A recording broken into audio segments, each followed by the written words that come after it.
জুলাই সবে শুরু আন্দোলন। কারাগারে যেমন কাটছে মমতাজের দিন। শেখ হাসিনার আমলে ঢাকা বিশ্ববিদ্যালয়ে ছিল ডাকাতদের গ্রাম, মন্তব্য করেছেন রিজভী। মানবতা বিরোধী অপরাধ, শেখ হাসিনা সহ ৩ জনের বিরুদ্ধে অভিযোগ গঠনের শুনানি আজ। এতক্ষণ শুনছিলেন সংবাদ শিরোনাম, এবারে বিস্তারিত। ১ জুলাই ২০২৪ দিনটি ছিল সোমবার।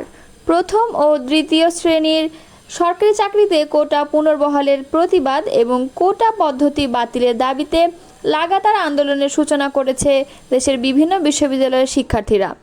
ঢাকা বিশ্ববিদ্যালয়, চট্টগ্রাম বিশ্ববিদ্যালয়, জগন্নাথ বিশ্ববিদ্যালয়, জাহাঙ্গীরনগর বিশ্ববিদ্যালয়, রাজশাহী ও বরিশাল বিশ্ববিদ্যালয়ের শিক্ষার্থীদের সমাবেশ ও বিক্ষোভ মিছিলে উত্তাল ক্যাম্পাস। ৩ দিনের কর্মসূচি ঘোষণা করেছেন শিক্ষার্থীরা। তবে সেটাকে গুরুত্ব না দিয়ে প্রতিদিনের মতো বিএনপিকে নিয়ে আওয়ামী লীগ পড়েছিলেন। সেদিন দুপুরে তেজগাঁও ঢাকা জেলা আওয়ামী লীগ অফিসের সামনে এক আলোচনা সভায় আওয়ামী লীগ সাধারণ সম্পাদক ওবায়দুল কাদের বলেছিলেন, বিএনপির নেতাদের চোখে ঘুম নেই, তাদের ঘুম হারাম হয়ে গেছে। মির্জা ফখরুলের চোখে অশান্তির আগুন। লন্ডন থেকে ফরমান আসে ইন অ্যান্ড আউট। বিএনপিতে যখন ইন আউট চলছে, সেই ওবায়দুল কাদের আজ দেশ থেকে পালিয়ে ভারতে অবস্থান নিয়েছেন। দলের এই ক্রান্তি লগ্নে হয়তো তার আজ ঘুম হারাম হয়ে গেছে বলে মনে করছেন কেউ কেউ। দীর্ঘ ১৬ বছর ক্ষমতায় থাকা দল আওয়ামী লীগ ছাত্র জনতার আন্দোলনের মুখে ক্ষমতাচ্যুত হয় ২০২৪ সালের ৫ আগস্ট। দলের সভাপতি সেদিন ভারতে পালিয়ে যান, তার দলের নেতাকর্মীরা আত্মগোপনে চলে যান। আওয়ামী লীগ ২০২৪ সালের ৫ আগস্ট ক্ষমতাচ্যুত হলেও সেই আন্দোলনের বীজ রোপণ করা হয় ১ জুলাই। প্রথম ও দ্বিতীয় শ্রেণীর সরকারি চাকরিতে ৩০% মুক্তিযোদ্ধা কোটা সহ ৫৬% কোটা পুনর্বহালের প্রতিবাদ এবং কোটা পদ্ধতি বাতিলের দাবিতে লাগাতার আন্দোলনের সূচনা করেছেন দেশের বিভিন্ন বিশ্ববিদ্যালয়ের শিক্ষার্থীরা। সেদিন মানববন্ধন, সমাবেশ ও বিক্ষোভ মিছিলে উত্তাল ছিল ক্যাম্পাস।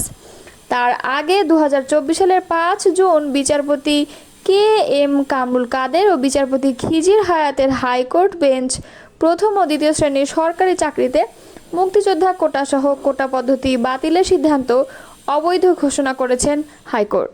সেই রায়ের পরিপ্রেক্ষিতেই কোটা বিরোধী আন্দোলন শুরু হয়। এদিকে গত বছরের ১ জুলাই বাংলাদেশে এক অবিশ্বাস্য ঘটনার সাক্ষী হয়। এদিন শিক্ষার্থীদের কোটা সংস্কার আন্দোলন বৈষম্য বিরোধী ছাত্র আন্দোলনে রূপ নেয়। এটি ছিল প্রায় ১৬ বছরের আওয়ামী লীগ সরকারের পতনের সূচনাবিন্দু। ১ জুলাই এই আন্দোলন পুরো মাত্রায় শুরু হলেও গোড়াপত্তন ঘটে ৫ জুন। ওই দিন ঢাকা বিশ্ববিদ্যালয়ের শিক্ষার্থীরা হাইকোর্টের রায়ের বিরুদ্ধে তাৎক্ষণিক প্রতিক্রিয়ায় রাস্তায় নামে।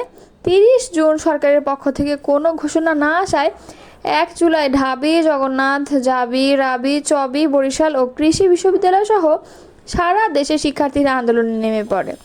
ঢাকা বিশ্ববিদ্যালয়ের শিক্ষার্থীদের বৈষম্য বিরোধী ছাত্র আন্দোলনের ব্যানারে কেন্দ্রীয় গ্রন্থাগার প্রাঙ্গণ থেকে একটি মিছিল বের করে, যা রাজু ভাস্কর্যে শেষ হয়। সমাবেশ থেকে নাহিদ ইসলাম ঘোষণা দেন, আগামী ৪ জুলাই পর্যন্ত দেশের সব বিশ্ববিদ্যালয়, কলেজ, শ্রেণীকক্ষে পাঠদান ও পরীক্ষার বর্জন চলবে। তিনি ৩ দিনের কর্মসূচিও ঘোষণা করেন।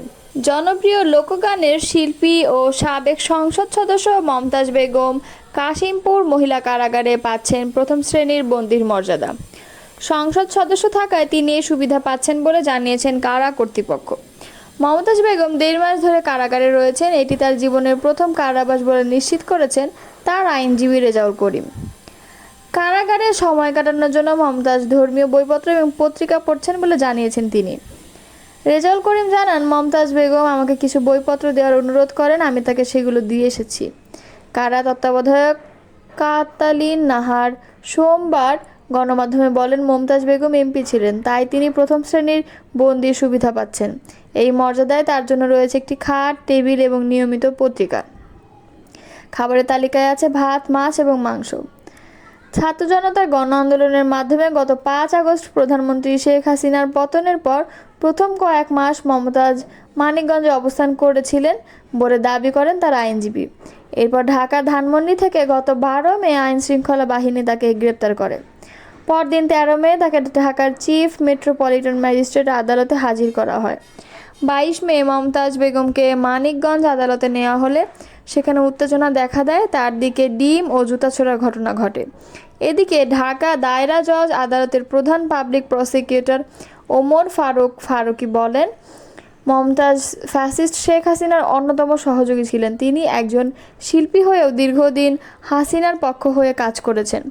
অন্যদিকে মমতাজের আইনজীবী রেজাউল করিম দাবি করেন, শুধু সংসদ সদস্য হওয়ার কারণেই তাকে একের পর এক মামলায় অভিযুক্ত করা হচ্ছে। একজন জনপ্রিয় শিল্পীর জন্য এটি অত্যন্ত দুঃখজনক। শেখ হাসিনার আমলে ঢাকা বিশ্ববিদ্যালয় ছিল ডাকাতদের গ্রাম বলে মন্তব্য করেছেন বিএনপির সিনিয়র যুগ্ম মহাসচিব রুহুল কবির রিজভী। মঙ্গলবার প্রথম প্রহরে রাজধানীর কেন্দ্রীয় শহীদ মিনারে ছাত্রদল আয়োজিত 2024-এর গণ অভ্যুত্থানের শহীদ ও আহতদের স্মৃতি স্মরণে মোমবাতি প্রজ্বলন ও সম্মিলিত কণ্ঠে জাতীয় সঙ্গীত কর্মসূচিতে প্রধান অতিথির বক্তব্যে তিনি এসব কথা বলেন। রিজভী বলেন, এটি শুধু একটি প্রজ্বলন নয়। আজকের মোমবাতি প্রজ্বলন আগামী দিনের গণতন্ত্রের পদযাত্রায় এগিয়ে যাওয়া। এই ঢাকা বিশ্ববিদ্যালয়ে গণতন্ত্রের মিনার, অধিকার প্রতিষ্ঠার মিনার। তিনি বলেন, আমরা যখন আগে নৌকায় করে অনেক দূরে যেতাম, মাঝি বলতো, চুপ থাকুন, ওই গ্রাম ডাকাতদের গ্রাম। হাসিনার আমলে এই ঢাকা বিশ্ববিদ্যালয় ছিল ডাকাতদের গ্রাম। অনেক আতঙ্ক নিয়ে আমরা ঢাকা বিশ্ববিদ্যালয়ে পার হতাম। সেই জায়গায় দাঁড়িয়ে আমি সেই 52-69-এর বিশ্ববিদ্যালয় দেখছি, যেখানে বইছে শান্তির সুবাতাস। বিএনপির সিনিয়র যুগ্ম মহাসচিব বলেন, শেখ হাসিনা বলেছিলেন, বাধা দিলে সব বন্ধ হয়ে যাবে। আমরা সব কিছু দিয়ে ছাত্রদের স্তব্ধ করে দেব। এত কিছু থাকার পরেও গণতন্ত্রের জন্য ছাত্রদের যে সংগ্রাম তাকে শেখ হাসিনা ঠেকাতে পারেনি। আজকের আলোক প্রজ্বলনের মধ্য দিয়ে আমাদের 36 দিনের কর্মসূচির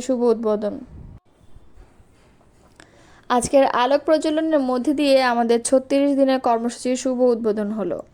শেখ হাসিনার পেটুয়া বাহিনীর কাছে ছাত্রদলের কত নেতাকর্মী গুম খুন হয়েছে। তারা 90-80 দশকে যে ভূমিকা পালন করেছে, সেভাবে তারা 24-এর গণঅভ্যুত্থানে ভূমিকা রেখেছে।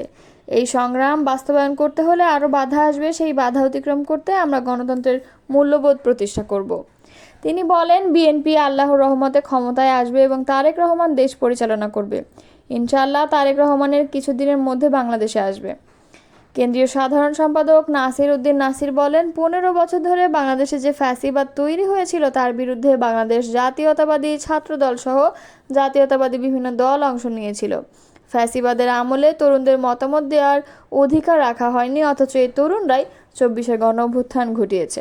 জুলাই গণঅভ্যুত্থানে মানবতা বিরোধী অপরাধের মামলায় পলাতক সাবেক প্রধানমন্ত্রী শেখ হাসিনা, আসাদুজ্জামান খান কামাল, চৌধুরী আবদুল্লাহ আল মামুনের বিরুদ্ধে অভিযোগের গঠনের শুনানি হবে আজ।